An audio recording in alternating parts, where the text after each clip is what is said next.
Hour number 3 kicks off with my buddy, my Hall of Fame friend, here in the town where it all began, where Steve Mariucci cut him. Ladies and gentlemen, Kurt Warner.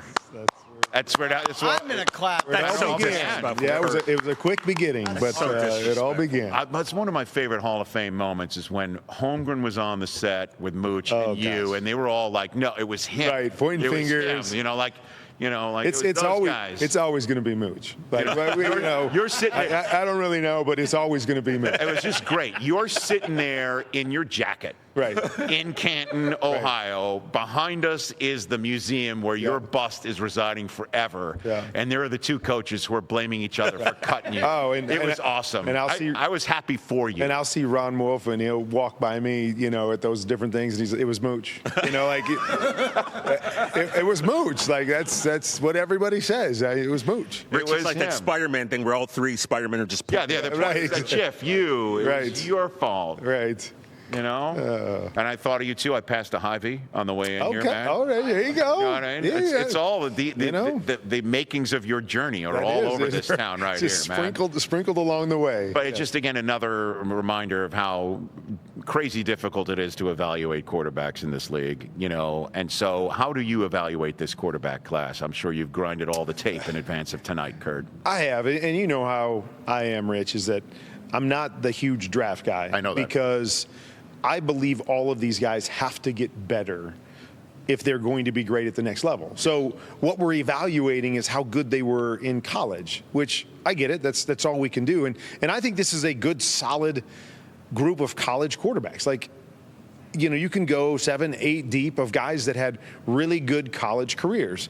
And so, where a lot of people are saying, this is not very good class, I disagree with that. I think it's a good class, a good, solid class.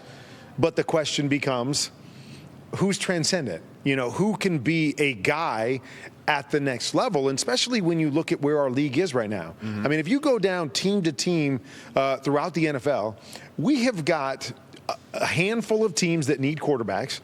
All the other teams, maybe outside of the Rams, have younger starting quarterbacks that have a long way to go in their careers. So it's not, we're not in a QB-needy league right now in terms of a bunch of teams looking to get their guy. There's only a handful of teams out there. And so that, to me, is the question with this class is, can one of these guys become that Tom Brady that, elevates his game when he gets to the next level? Because when you watch him, nobody maybe outside of Cam gives you that, okay, this guy's got that chance, to do something special. Everybody else is kind of in that same mix. So you do separate Cam Ward from the rest? I do, yes. And simply because for me, it's, that unique ability he has to create with his right arm that I don't think the other guys really have. And so with that, it gives you that caveat to go, okay, maybe all those other things are the same, but he gives us something that could be special, that could be different. And, I don't know if what you've seen on tape from him says, oh, yeah, surefire going to be a star at this level, but I do separate him because he's got some uniqueness to the playmaking ability that he has and what he can do with his right arm that he intrigues you from that perspective. Well, and speaking of unique, first time we've ever evaluated a quarterback who we first met as a child when he was hanging out on the set of Game Day, years ago. Yeah. So it's kind of wild talking about Shedeur as a draft prospect and what's going on with him. What is your evaluation of Shedeur Sanders? Well, I mean, the first thing is I think he's the most accurate quarterback in this draft. You think so? I do, yeah. I mean, when he sets his feet and throws the football, he throws a very catchable ball. He throws a very accurate ball. And you know me, I'm a firm believer that if you can be accurate with the football, that gives you a chance, every time you drop back. But again, with all of these guys, there's things that he has to get better at, that he's got to be more solid in the pocket, and we can sit back and go, well, was it because the offensive line struggled so much that he got uncomfortable? But that's something that he's going to have to be better at. He's going to have to process information faster than he did in college, where he held on to the ball, for me, too long. You can't do that at this level, especially because he's not the great athlete that is going to be able to live in that athletic, creative world. So he's going to have to get the ball out. So I like a lot of the things that he did in college, but he's going to have to get better at this next level. And that, again, is where it says, all the intrigue is, does he go in the first round? Does he not go in the first round? I think it stems from that stuff, is that there's some things he does that are really, really well. There's some things that he has to be better at this level. So what does that mean? Does that mean he is a first-round draft pick, or does that mean he's a guy that needs a little bit more development? Is he second on your, if you will, quarterback chart? He is second on my list. He is. Just because of the number of plays that he made, the accuracy that comes with it. You also know firsthand, I mean, for anybody who watched you, or your movie, you got to be able to take a hit. And stand in there. And there's no question about that with him. And offensively, he was asked to carry the team. Like, it wasn't as if they had, all these great guys up front. He could hand the football off. They had a great, it was on his shoulders to make play after play after play. And that's another thing that I don't think people really understand, is how difficult that is when every game you're going into, you're going to have to throw the ball 40 times. And if you're going to win, you're going to have to play well. And so I think there are definitely some things that you like about him and that were different about him than the other guys. But there's also, you can look at other guys and go, well, maybe he does this a little bit better than Shedeur, and maybe he does this a little bit better than Shedeur. And so that's where, to me, the evaluation comes down. He was second on my board, but I could see a team going, but I like what Jaxson Dart does in this area a little bit better than what Shedeur does, and I could see that, close. So does one team choose him over Shedeur? I could definitely see that happening, and it really comes down to what's your flavor, what are you looking to do, and how do you feel they fit your system. Well, what's your flavor? If teams knocking on your door and saying, Kurt, we're not taking a first-round quarterback. We just can't. We got too many other holes, or whatever it is. Yeah. But Friday night, we're really in the quarterback game, and we're saying, hey, all things being equal, you choose who? Well, again, I have Shedeur number 2. Yes. So I think just in an overall general perspective, I would probably say him. But the other thing that's always a caveat for me is, I don't get to get in a room with these guys. Right, sure. Because that, to me, is the most important thing. You mean a grease board, that sort of stuff? Well, just tell me why. Take me into the tape. Tell me what you were thinking, what you saw. If I draw this play on the board, what's your mindset right off the bat? I want these guys to think fast and process fast. And that's what I don't get a chance to do. And so that's always a disappointing part, because I only go off of what's on tape. And then off of tape, now you have to look at college football and how it's built, the number of screens that you throw, the number of RPOs.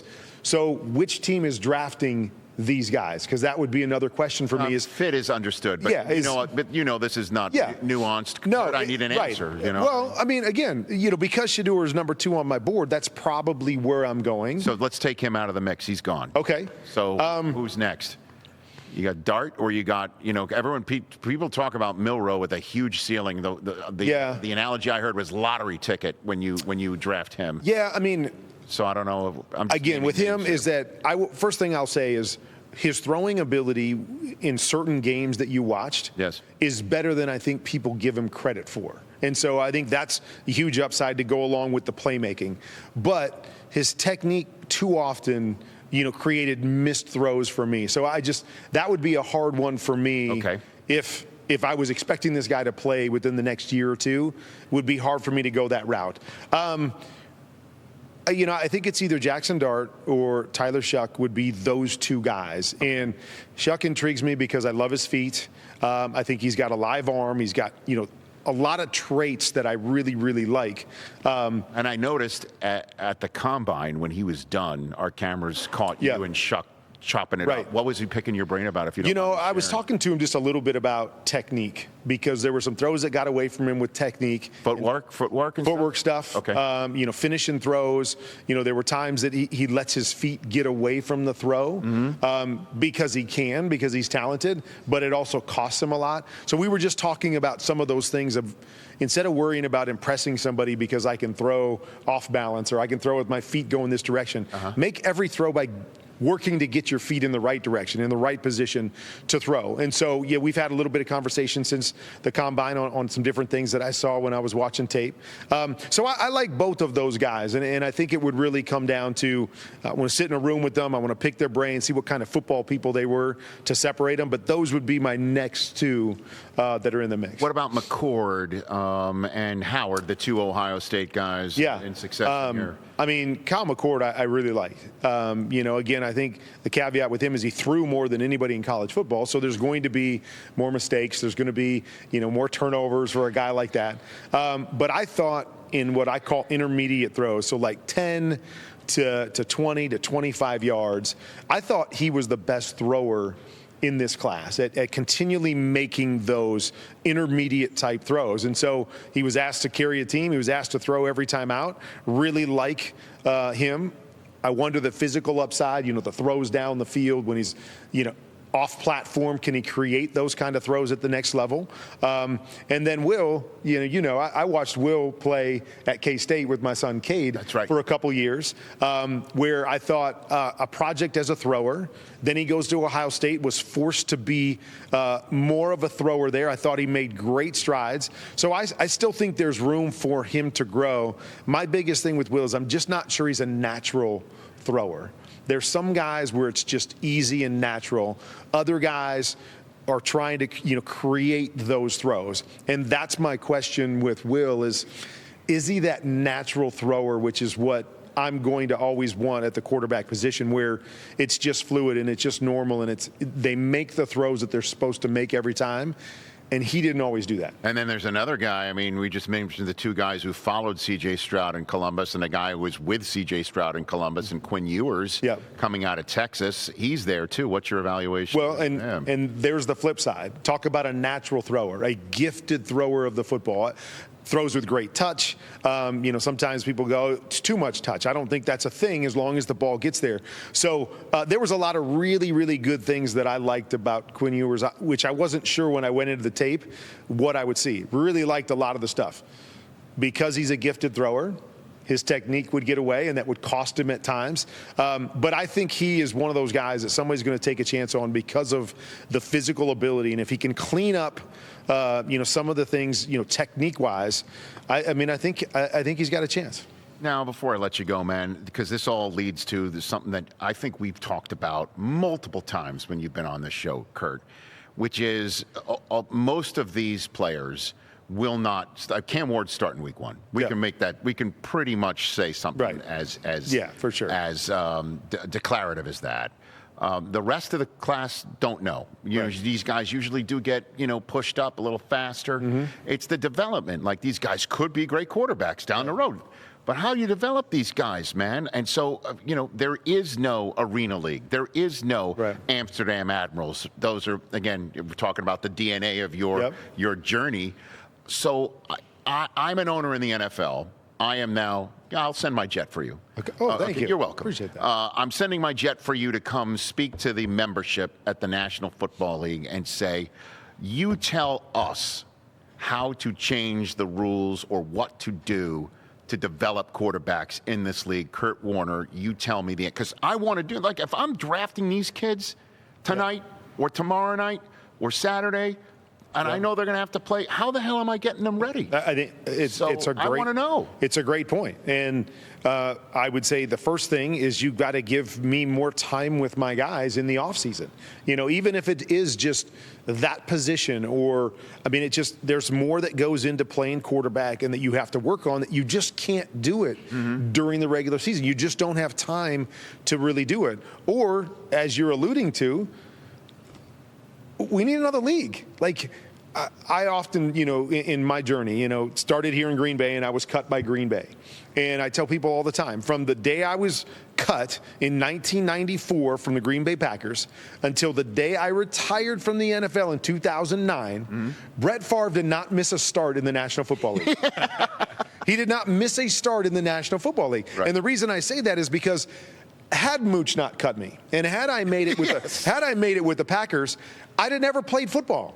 I would have played a few snaps in a preseason game here or there, and we know Aaron Brooks and Matt Hasselbeck and some guys that went on from Green Bay to play in other. But I went and played arena football, and I went and played in Europe, and I played more snaps than any backup quarterback in the history of time over that period of time. So when I got my chance in '99, I was so ready to play football. I had played so much. I was seasoned. I was confident in who I was. And I could hit the ground running, and it's why in my first season I was able to win an MVP, because I was ready as a player, and it only came from those snaps and those opportunities to be on a field and experience those different situations, which guys have no chance to do right now. And you also know there's no patience in this league either. And so when you get your chance, you better be ready. If you're not, you're gone. And so, I have been a proponent for years of the NFL figuring out a way. NFL Europe. How many, Super Bowl quarterbacks? I played with Jake Delhomme over there, who played in the Super Bowl, and Rich Gannon, who played in this. Like, so many guys that cut their teeth in that league, and they came back and they had great careers in the National Football League. That there needs to be a training ground for certain positions. And the NFL, to me, has to figure it out. And, I know it's hard to say because I just talked earlier about, look where the quarterback position is in the NFL. But you also know from starter to backup in this league is a huge crevice between, what that talent is and these backup guys that never get a chance to play. I believe another league would only help to strengthen that position. Yeah, man. I +1 on all that. And plus, you and I are personally seeing you planted the shoots back in the day with NFL Europe. We're going all over Europe right now calling games, and there are diehard fans because the sport's been around there for a long time. And plus, if you were in an NFL Europe, how in the world would you wind up on the Iron Throne so willingly, Kurt Warner? There it is. There's you. And there it is. And the Queen of the North right there. That's right. Okay. Right there. Kurt of House Warner. That's it. Right there. There it is. Is that the real Iron Throne? What? Okay, so what I understand is there were 3 Iron Thrones that were used in the show. Sort of like Lombardies. Yes, and one of them was gifted to Croatia, and that is the one that was gifted from the show to Croatia. So I guess, yes, it's a legit Iron Throne. Yeah, that. Okay. Yeah. Fantastic. So when you tell me shame every single Sunday morning. I did. I ran. Okay. I ran the shame steps. I did. Did you really? I did. Yes. Yeah.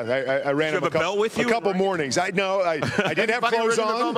I did have clothes on. I wasn't ringing a bell. No, but I did run the steps. And Rich, by the way, I ran the shame 40. Okay. You'll see the contents of that on Saturday. Rich, funny thing Kurt slid in there was, I won MVP my first season. I heard that. As a starter. That was a flex. I love that. I love that. That was just kind of facts. No, emphasizing a point. This team will rally behind Kurt Warner. Good to, and we're gonna. Well, that's what we're gonna do tonight on NFL Network. Good to see you, sir. All right, buddy. Can't wait. Catch the Rich Eisen Show live weekdays from 12 to 3 p.m. Eastern on Roku Sports Channel in the U.S.